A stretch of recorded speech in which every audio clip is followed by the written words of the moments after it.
ప్రస్తుతం భారత్లో జరుగుతున్న ఐపీఎల్ ప్రీమియర్ లీగ్లో అన్ని జట్లు కూడా హోరాహోరీగా తలబడుతున్నాయి. ఈ క్రమంలో మాజీ క్రికెటర్ శిఖర్ ధవన్ ఒక పెద్ద అంచనా వేశాడు.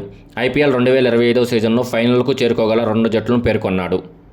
స్టార్ స్పోర్ట్స్లో శిఖర్ ధవన్ మాట్లాడుతూ ఫైనల్కు చేరుకునే అవకాశం ఉన్న 2 జట్లపై అంచనా వేశాడు. ఈ 18వ సీజన్లో Kolkata Knight Riders, Mumbai Indians జట్లు ఫైనలిస్టుగా బరిలోకి దిగుతాయని శిఖర్ ధవన్ చెప్పుకొచ్చాడు. అయితే శిఖర్ ధవన్ అంచనా సరైందో కాదో కాలమే చెబుతుంది.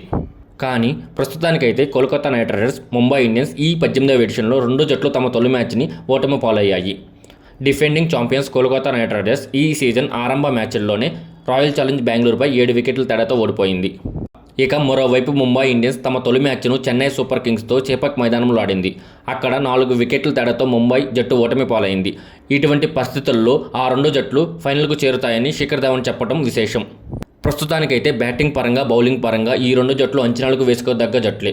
మరోవైపు సన్ రైజర్స్ హైదరాబాద్, ఢిల్లీ, పంజాబ్ జట్లు బ్యాటింగ్ పరంగా మరో లెవెల్లో ఉన్నాయి. ఇంకా ఆర్సీబీ జట్టు ఈ సీజన్లో అతి భయంకరంగా కనబడుతుందని చెప్పాడు. ఈసారి ఐపీఎల్ వేలంలో అన్ని జట్లు కూడా చాలామంది పాత ఆటగాళ్లను కొత్త టీంలోకి చేర్చుకున్నారు. జట్లన్నీ సమతూకంగా కనిపిస్తున్నాయని శిఖర్ ధవన్ అభిప్రాయపడ్డాడు.